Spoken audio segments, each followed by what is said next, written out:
Ladies and gentlemen, welcome back to the channel. It is December 2024, and I guess December 31st, technically. We're approaching 2025, but it is time for our year-end wrap-up video to see the progress that we made throughout 2024. So my first goal this year is to keep this video as short as possible. Last couple of years, this has been 30 minutes, 45 minutes long.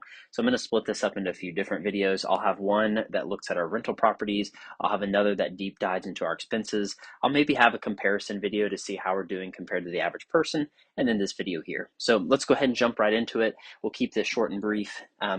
Income this month, pretty typical month, $13,400 in income, paid $2,400 in taxes. It's a little bit less because I've maxed out Social Security for the year, but that'll restart on January 1st. 401k, just putting the minimum 6%, which is $804. HSA, maxed that out this year. I think it's $8,250, something like that. And so, yeah, got that maxed out finally. And then insurance, $345 this month for insurance. Insurance is going to change going into 2025. My employer allows me to sell vacation days to pay for insurance. So I should be making about $300 more per month next year because I sold off 5 of my vacation days to pay for our health insurance. So that'll be a nice surprise come 2025. But take home pay for the month was $9,197. And then for my wife, she is adjunct teaching right now, just part time from home. And so she made $1,090 and then took home $888 this month. Rental properties a little bit less this month, $2,167. If the tenants pay on time all year, don't cause too many problems, I always discount their rent $300 a piece. And so that's why the rent is a little bit cheaper this month. So extra income. I have been waiting for this for the past probably 2 or 3 months now. We are in the invasive species program, and so I guess the government or some kind of grant program pays money for us to take care of invasive species on our property. And so, yeah, so we finally got that payment this month, $14,515, which pretty much all went to pay off our house that we're living in right now. So we should see a huge reduction here in just a second. Jumping into net worth here, I'll zoom over to the right. Um, so house number 5 and house number 7 really haven't changed that much. They're just going up there 2% each month. For land number 8, this is the 66 acres. We bought it at 378 about 2 years ago. It's now at 403. And then our house that we live in is at 772. No changes with any of the vehicles, all still the same prices. And I have Kelley Blue Book those. They are still all about the same. So if they ever change, I'll bump them down to where they need to be. Investments. So probably a pretty big topic for today, investments. So earlier this month, I think S&P was at 6,080 or something like that. My wife had probably 90 to 95% of her 401k all in the S&P 500. And so we made the decision, we sold off those shares of S&P 500 at about 6,080, maybe 6,095, somewhere in there. And then we pushed into just money markets. And so they're making 4.5 to 4.75%, all of them. And so we're pretty heavy money markets right now. We probably have, of the 627,000 in stocks, we probably have 500,000, I would say, just sitting in money markets waiting. The reason being, this year we had a pretty crazy year with the stock market. So if we flip back to December of last year, we were at 462,000 and we're now at 600 and almost 30,000. So here's my thinking.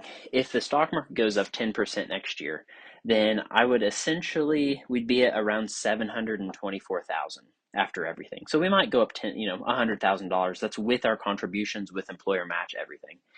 If I just sit in money markets and I make 5%, then we'll be at almost 700,000. So essentially, if the market does not, if it crashes, then we do good. If it goes up 10%, then I essentially lose about 24,000, which I think I'm okay with at this point in time. And this is all just, your personal perspective and whatever your risk tolerance is. So I feel like we're sitting extremely heavy in stocks right now, at least a lot more heavy than I would want to sit at the current prices that they're at. And so, yeah, we just made the decision. We're going to sit on the sidelines just for a little bit and see what happens. All the investing advice I see out there says not to do that. However, that just seems like the right thing to do right now. So this is definitely not advice for anybody. Again, my wife and I are 30 years old, so we're probably 35 years away from retiring. Yeah, this is just the strategy that we're doing right now. So I have a few ideas. I mentioned in the last couple month updates that I really would like to use some of the money in my 401ks. And so I complained last month that Fidelity will not let me do anything in terms of 401k, like buying rental properties or buying foreign stocks or anything like that that I would like to do.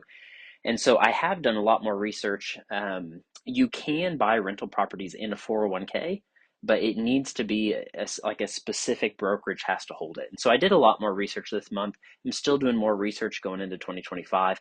Not sure if it's something that I want to implement or not, honestly. So it seems very technical. It's the 401k has to buy the rental property, and it can't be in your name, and everything has to operate within the 401k.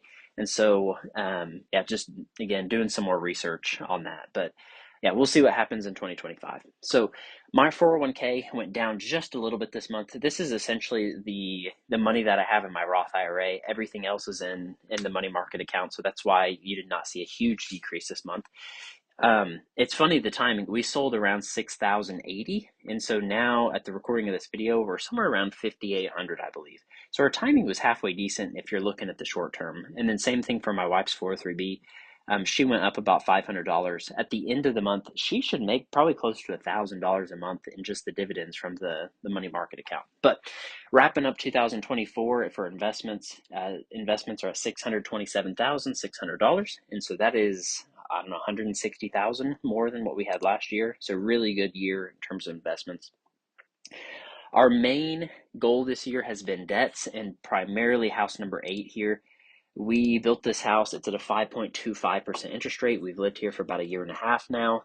We started just under 700,000 was what we owed on it, and within a year and a half, we're down to 395,000. And my goodness, I am ready to get this thing paid off. It seems like it's only been a year and a half, and it seems like just the longest grind ever. But um, we've got some plans. I've been crunching numbers for the past probably week or so.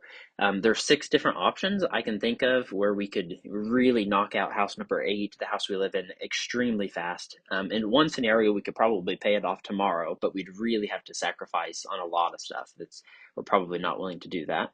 But there are, yeah, 5 other scenarios I can think of where it probably would reduce it a couple years. And at the pace we're going, it's probably going to take 3 to 4 more years to pay off house number 8. We paid off just at $100,000 on it this year, which is, I mean, pretty decent. Can't complain about that. So total debts right now down to 754,000.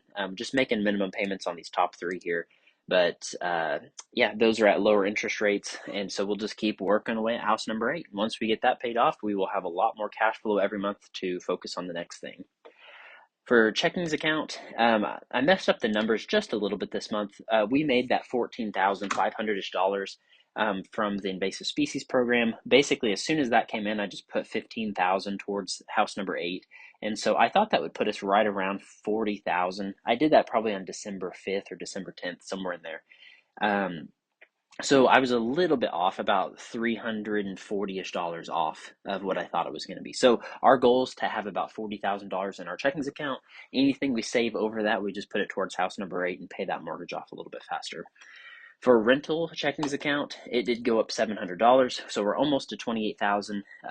Things are going really well there. I will not take the time right now to do a super deep dive into the rental properties, but be on the lookout for another video there. Those things are doing awesome, but not in the way that I would have suspected, honestly. So yeah, that'll be interesting to take a deep dive and see what's going on there.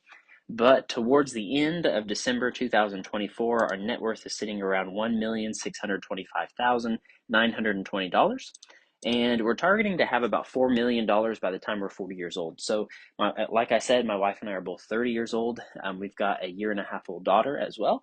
And so we're 10 years away from being 40, but this would be our goal pace, what we would need to be to have $4 million by 40 years old. So we should be around somewhere around 1.1 million, but we're actually at 1.6. So we're almost $500,000 ahead of that goal pace. So we really should be around probably 6 or 7 million if I were to guess. But yeah, that's what things are looking like for 2024. I'm not going to jump into the loan amortization schedule on house number 8. I won't bore you with that. But yeah, thank you all for tuning into the video, and I'll have a lot more coming out here in the next couple of days, so a lot deeper dive. Just wanted to keep this video short for everybody. So thank you all. Be sure to like, comment, subscribe. Next month's and the last month's videos are on the screen now, and yeah, we'll see you in the next video.